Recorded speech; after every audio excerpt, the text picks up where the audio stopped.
हे guys, UGC NTA NET JRF 2020 के लिए मैं हूं चंद्रशेखर मौर्य। तो बहुत ही बेहतरीन आज हम लोग पढ़ने वाले हैं सामाजिक स्थिरीकरण की थ्योरी। तो इसमें हम लोग संघर्षवादी विचारधारा पर प्रकार्यवादी विचारधारा, ये जितने सिद्धांत हैं हम सब आज इस वीडियो में डिस्कस करने वाले हैं। तो चलिए स्टार्ट करते हैं। तो फटाफट वीडियो को लाइक कर दीजिए और शेयर कर दीजिए। देखिए, आप लोग बहुत कंजूसी करते हैं लाइक और शेयर करने में, तो प्लीज़ आप लाइक कर दिया करिए और वीडियो को शेयर कर दिया करिए अधिक से अधिक। तो चलिए स्टार्ट करते हैं। सामाजिक स्थिरीकरण के सिद्धांत। इसमें सबसे पहले हम लोग देखेंगे कि जो सामाजिक स्थिरीकरण का सिद्धांत है ये कितने प्रकार से है। तो ये 3 इसके प्रकार होते हैं: प्रकारवादी सिद्धांत, संघर्षवादी सिद्धांत और संकलनवादी सिद्धांत। तो इसमें हम लोग आज पढ़ने वाले हैं प्रकारवादी, यानी ये सब हम लोग आज पढ़ेंगे। तो चलिए स्टार्ट करते हैं। पेन और कापी आप लेकर बैठिए, क्योंकि इसमें जो मुख्य मुख्य जो टॉपिक इस तरह से है, कीवर्ड है, उसे आप नोट डाउन कर सकें। तो यहाँ पर देखेंगे कि प्रकारवादी जो सिद्धांत है इसके प्रतिपादक डेविस और मूरे ने सम प्रिंसिपल ऑफ स्ट्रेटिफिकेशन 1945 में सबसे पहले किया गया था। यानी इस सिद्धांत यानी प्रकारवादी सिद्धांत का जो प्रयोग है, सबसे पहले इसका प्रतिपादन 1945 में डेविस व मूरे ने अपनी पुस्तक सम प्रिंसिपल ऑफ स्ट्रेटिफिकेशन में किया था। इस विचारधारा के समर्थक थे Parsons, Pareto, Spencer, Durkheim, Malinowski, Brown, Merton, Karl मैकहीम, मेल्विन, ट्यूमिन तथा माइकल यंग आदि प्रमुख हैं। तो आप लोग इसे नोट डाउन प्लीज़ जरूर कर लिया करिए, क्योंकि यहाँ से प्रश्न आपको बन जाएगा कि इसमें से 4 विकल्प में अगर देना होगा उसे, तो पार्सन्स, पेरेटो, स्पेंसर दे देगा और एक दूसरा दे देगा। तो इस तरह से आप यहाँ पर उसको कर सकते हैं, राइट। प्रकारवादी जो समाजशास्त्री हैं उन सभी लोगों ने क्या कहा कि सामाजिक व्यवस्था को बनाए रखने के लिए समाज में असमानता या स्थिरीकरण आवश्यक है। ठीक है, असमानता या स्थिरीकरण आवश्यक है, यानी समाज में इस तरह से असमानता यानी ऊंच नीच की भावना का होना आवश्यक है। प्रकारवादी ने स्थिरीकरण के प्रकारात्मक सिद्धांत को समाज के संदर्भ में देखा है। प्रकारवादी यह मान करके चलते हैं कि समाज की कुछ बुनियादी आवश्यकताएं होती हैं, यानी समाज की जो कुछ बुनियादी आवश्यकताएं होती हैं जो स्थिरीकरण को जन्म देती है। ठीक है, किसी के पास यदि इस तरह से जो भी वस्तु है वह दूसरे व्यक्ति को दे करके फेर बदल करके अपनी काम जो भी आवश्यकता है उसे पूरा करते हैं, तो ये जो स्थिरीकरण है ये इस तरह से बढ़ता रहता है। डेविस एम मुरे ने क्या कहा है कि जो कार्य समाज के लिए अधिक महत्वपूर्ण है तथा जिनको करने के लिए बुद्धि की आवश्यकता होती है, ऐसे कार्य को प्रत्येक व्यक्ति नहीं कर सकता है। इसलिए इस कार्य को करने के लिए उचित प्रेरणा देने वाले समाज द्वारा पुरस्कार की व्यवस्था की जाती है, राइट। जैसे कि आप देखते हैं कि कोई ऐसा काम होता है जिसे कहते हैं ना कि जो इसे कर देगा उसे इतना इनाम दिया जाएगा। ठीक, तो उसी तरह से डेविस एम मुरे ने कहा है कि भाई समाज में कुछ ऐसी वर्क हैं, कार्य हैं जो कोई नहीं कर सकता है, कुछ प्रत्येक ही व्यक्ति कुछ कर सकते हैं, मतलब कुछ ही व्यक्ति से कर सकते हैं, जिनको समाज द्वारा पुरस्कार की व्यवस्था की जाती है। नेक्स्ट है, इस प्रकार समाज में कुछ व्यक्ति ऐसे हैं जो पुरस्कार एवं सुविधाओं से संपन्न हैं, तो कुछ उससे कम, तो कुछ पूरी तरह से वंचित है। यह तो स्तर समाज में स्तरीकरण को स्वतः जन्म देता है। इसी कारण डेविस एम मूर के सिद्धांत को पुरस्कार के सिद्धांत के नाम से जाना जाता है। तो यहाँ से आपको पुरस्कार के सिद्धांत किसके नाम से जाना जाता है, तो डेविस एंड मूरे, यानी उन्हीं के जो स्थिरीकरण को जन्म देने वाला जो सिद्धांत है पुरस्कार के सिद्धांत, ये इन्हीं के नाम से जाना जाता है। तो ये थ्योरी में आपको इस तरह से कीवर्ड्स मिल रहे हैं, पॉइंट मिल रहे हैं, तो प्लीज़ आप इससे नोट डाउन करते रहिए।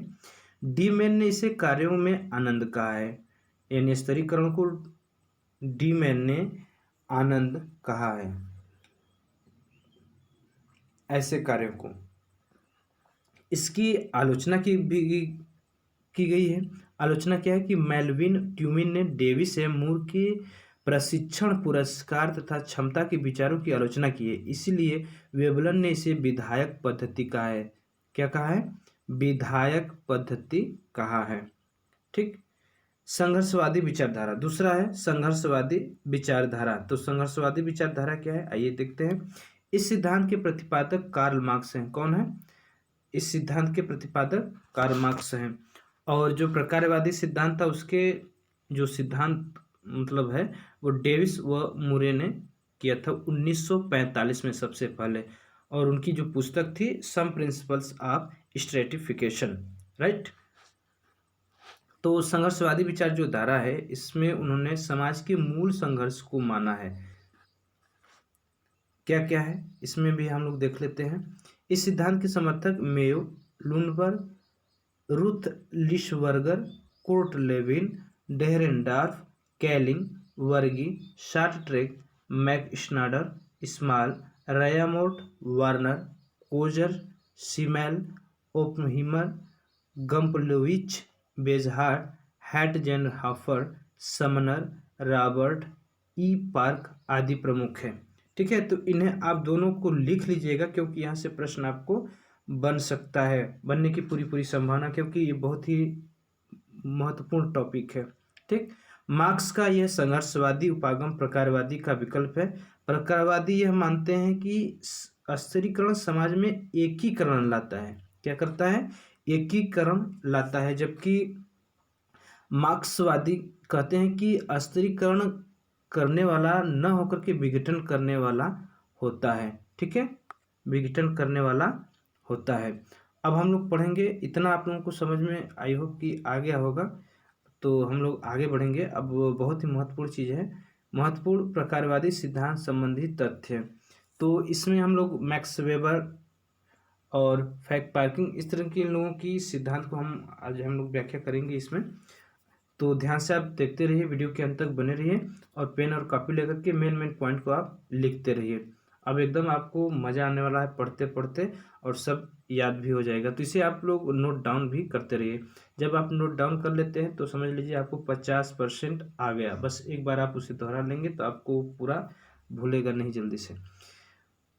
और वीडियो को आप लोग लाइक भी करिए और अधिक से अधिक शेयर करिए, क्योंकि वीडियो बनाने में बहुत ही समय लगता है, क्योंकि कंटेंट इकट्ठा करना, टाइप करना और फिर वीडियो शूट करना, फिर अपलोड करना बहुत समय लगता है।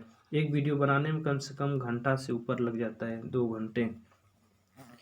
तो वीडियो को लाइक और शेयर करना बिल्कुल ना भूलें और पहली बार विजिट करें तो प्लीज़ सब्सक्राइब करके बेल आइकन प्रेस कर लें।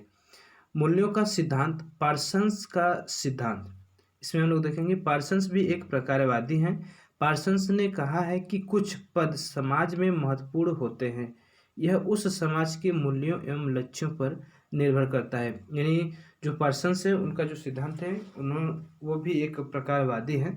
पार्सन्स ने कहा है कि कुछ पद समाज में महत्वपूर्ण होते हैं, यह उस समाज के मूल्यों एवं लक्ष्यों पर निर्भर करता है। यानी जिस समाज में मूल्य और लक्ष्य निर्धारित होते हैं वह उन्हीं पर निर्भर होते हैं, क्योंकि वहाँ के पद भी उसी तरह महत्वपूर्ण होते हैं। पार्सन्स ने 4 प्रकार के मूल्यों की विवेचना की है। देखिए बहुत महत्वपूर्ण यहाँ से हो जाता है आपको। पार्सन्स ने 4 प्रकार के मूल्यों की जो विवेचना की है वह पहला सार्वभौमिक प्रदत्त मूल्य, सार्वभौमिक अर्जित मूल्य, विशिष्ट प्रदत्त मूल्य। उदाहरण है इसका कि भारतीय समाज की जाति व्यवस्था। ठीक है, विशिष्ट प्रदत्त मूल्य क्या है? भारतीय समाज की जो जाति व्यवस्था है वह विशिष्ट प्रदत्त मूल्य है। और चौथा है कि विशिष्ट अर्जित मूल्य।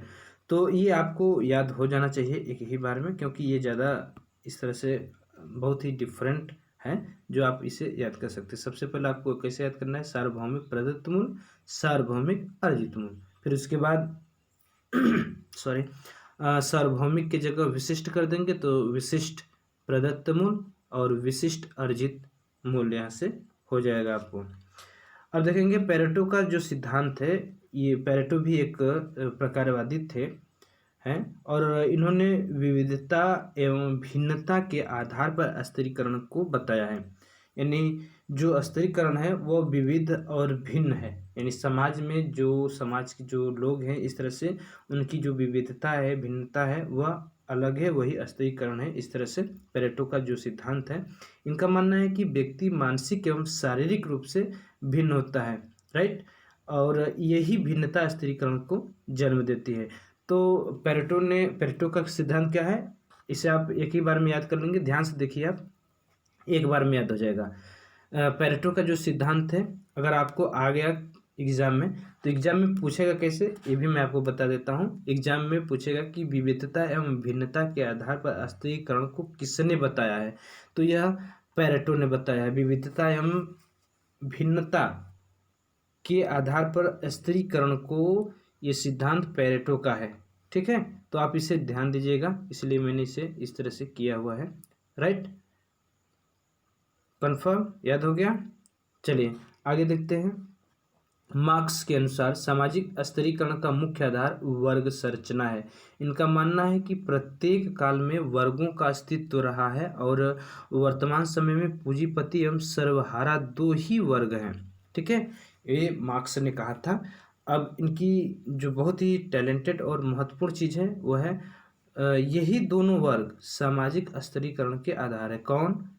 एक तो पूंजीपति, दूसरा सर्वहारा। यही दो वर्ग हैं जो वर्तमान समय में स्तरीकरण को जन्म दे रहे हैं। स्तरीकरण निर्धारित करने वाले इन दोनों वर्गों का जन्म कैसे हुआ, इसका उत्तर मार्क्स उत्पादन की शक्तियों द्वारा देते हैं। मार्क्स का कहना है कि जब तक उत्पादन की शक्तियों पर समाज का सामूहिक अधिकार नहीं होगा, तब तक वर्ग समाप्त नहीं होगा। बहुत अच्छी बात यहाँ कहा है मार्क्स ने क्या कहा है कि जब तक उत्पादन की शक्तियों पर समाज का सामूहिक अधिकार नहीं होगा, तब तक वर्ग समाप्त नहीं होगा, ठीक है।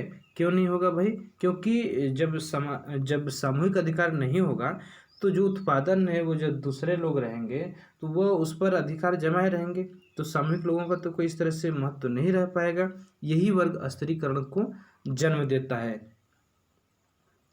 मार्क्सवाद के सिद्धांत की आलोचना रेमंड एरन, मैकाइवर, बाटोमोर, डेहरेंडॉर्फ और रैक्स आदि के द्वारा किया गया था, क्योंकि इन्होंने क्या कहा था, सर्वहारा और उस उत्पादन यानी पूंजीपति, इन पूंजीपति और सर्वहारा ये दो ही वर्ग ऐसे हैं जो कि स्तरीकरण को जन्म देते हैं। अब देखेंगे हम लोग मैक्स वेबर का सिद्धांत, बहुत ही इंपॉर्टेंट है, इसे आप नोट डाउन जरूर कर लीजिएगा। मैक्स वेबर का सिद्धांत क्या है? मैक्स वेबर की मान्यता है कि सामाजिक स्तरीकरण का मुख्य आधार शक्ति यानी वैज्ञानिक शक्ति है। बहुत इंपॉर्टेंट है, जहाँ देखिए वैज्ञानिक जहाँ पर वर्ड आ जाता है वो ज़्यादा महत्वपूर्ण हो जाता है, राइट। तो मैक्स वेबर का सिद्धांत है कि सामाजिक स्तरीकरण का जो मुख्य आधार है वह शक्ति यानी वैज्ञानिक शक्ति है। वेबर के अनुसार शक्ति का 3 आयाम होते हैं। शक्ति के 3 आयाम हैं, आर्थिक, सामाजिक और राजनीतिक।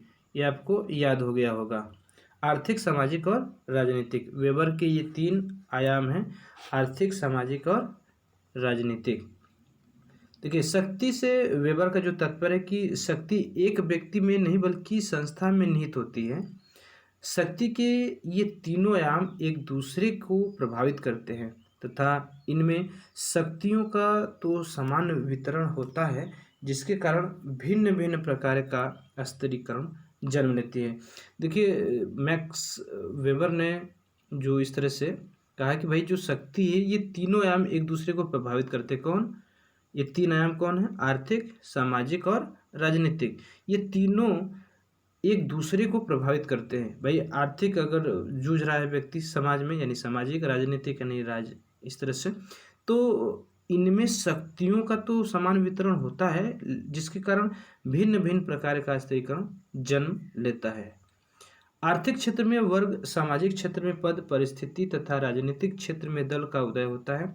वेबर के अनुसार यही तीनों सामाजिक स्तरीकरण के आधार हैं, ठीक है। ये तीनों सामाजिक स्तरीकरण के आधार हैं। वर्ग व्यक्तियों का वह संकलन है जिसमें समान आर्थिक स्थिति एवं समान जीवन अवसर के तत्व पाए जाते हैं। वर्ग का निर्धारण बाजार स्थिति से होता है। अब देखें कि यह बाजार ही समाज के मूल्यांकन का पैमाना है। यह बाजार जो है वह मूल्यांकन का पैमाना है, समाज के मूल्यांकन का पैमाना है। बाजार ही लोगों को उच्च, मध्यम और निम्न वर्गों में विभाजित करता है। ठीक, यानी जो बाजार है, जैसे हाई क्वालिटी है तो क्या करेंगे, जो उच्च क्वालिटी के लोग होते हैं वो उसे ज़्यादा यूज करते हैं, मिडिल वाले मिडिल का, निम्न वाले निम्न का। तो इस तरह से जो स्तरीकरण है वह बाजार पर भी निर्भर इस तरह से मूल्यांकन का पैमाना बन जाता है, यानी उसे विभाजित करता है। मैक्स वेबर ने कहा है कि किसी व्यक्ति की वर्ग स्थिति मूलतः उसकी बाजार स्थिति पर निर्भर होती है। अगर कोई व्यक्ति मार्केट जाता है तो जो सबसे हाई क्वालिटी का जो सामान है उसे लेता है, तो लोग क्या करते हैं, भाई ये बहुत पूंजीपति वाला व्यक्ति है। ठीक,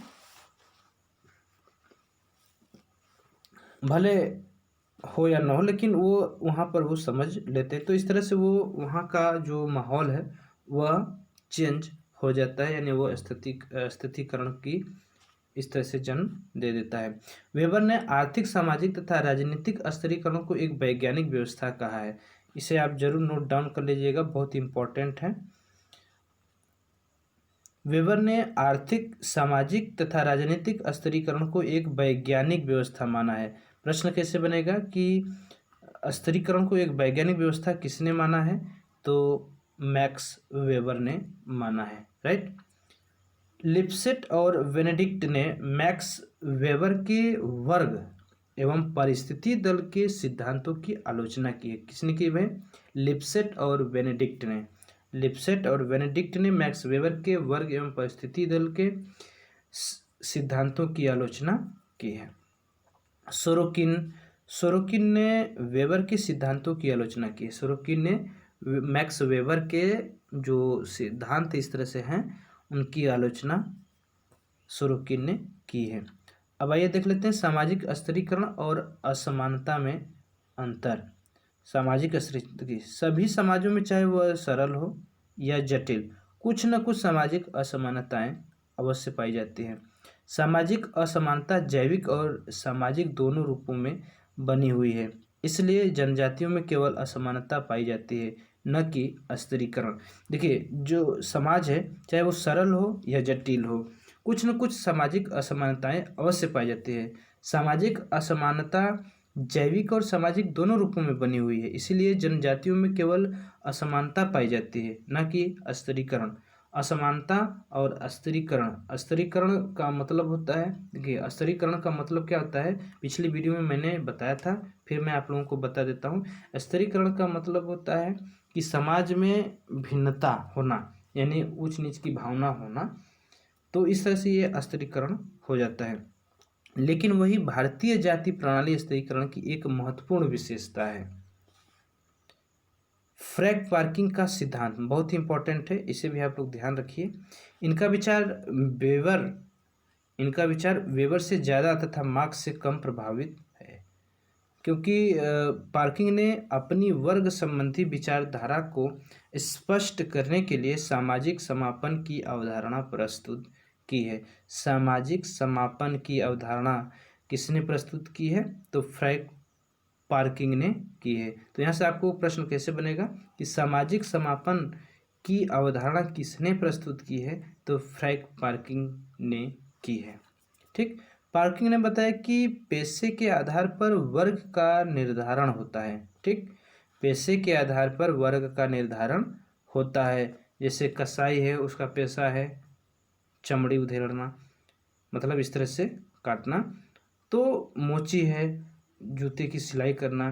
तो उस समय क्या हुआ करता था कि भाई जो जिस तरह से मतलब ये आधार होता था, जो जिस वर्ग में रहता था वो उसका कार्य कर लेता था। मतलब चेंजेज हुए। पहले क्या होता था कि जो डिफरेंट वर्क मतलब करेंगे, मतलब अगर वो रक्षा कर रहे हैं तो क्षत्रिय, और पूजा पाठ और ज्ञान दे रहे हैं तो ब्राह्मण, गुरु, इस तरह से मतलब हो जाया करते थे।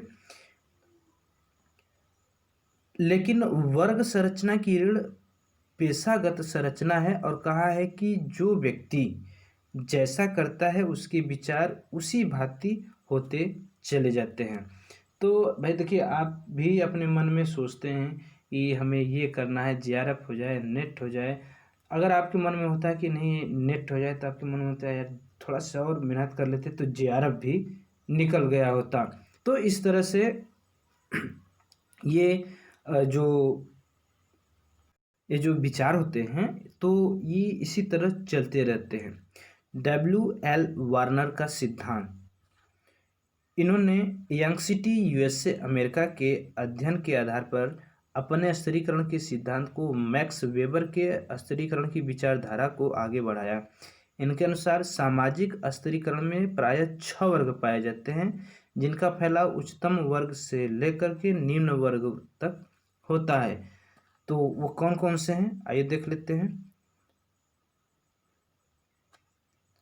उच्च वर्ग, उच्चतम वर्ग, निम्नतम वर्ग, निम्नतम उच्च वर्ग। अब यहाँ पर देखेंगे मध्यम वर्ग, मध्यम उच्च वर्ग, निम्न मध्यम वर्ग। तीसरा है कि निम्न वर्ग, निम्न उच्च वर्ग, निम्नतम उच्च वर्ग। तो इस आधार पर उन्होंने 6 वर्ग इस प्रकार से उन्होंने बनाए हैं। संकलनवादी सिद्धांत, संकलनवादी सिद्धांत हम लोग देखेंगे कि इसमें इस सिद्धांत के जो समर्थक थे W.L. Warner, Max Weber, Allen Wright तथा फ्रैंक पार्किंग आदि प्रमुख हैं। तो ये 4 नाम हैं, तो जरूर आप इन्हें याद रखिएगा। स्थिरीकरण संबंधी महत्वपूर्ण तथ्य है, मार्क्स ने एक तीसरे वर्ग की चर्चा की है जिसे उन्होंने संक्रमणशील वर्ग कहा है। पेटी बुजुर्गा वर्ग बहुत ही इंपॉर्टेंट है, आप इसे जरूर नोट डाउन कर लीजिएगा, स्टार लगा लीजिए।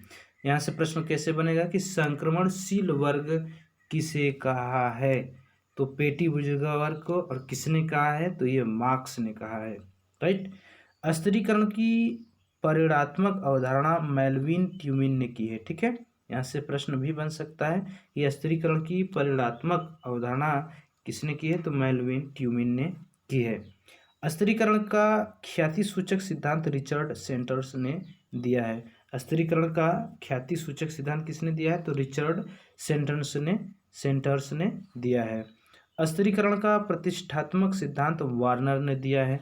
किसने दिया भाई, वार्नर ने दिया है।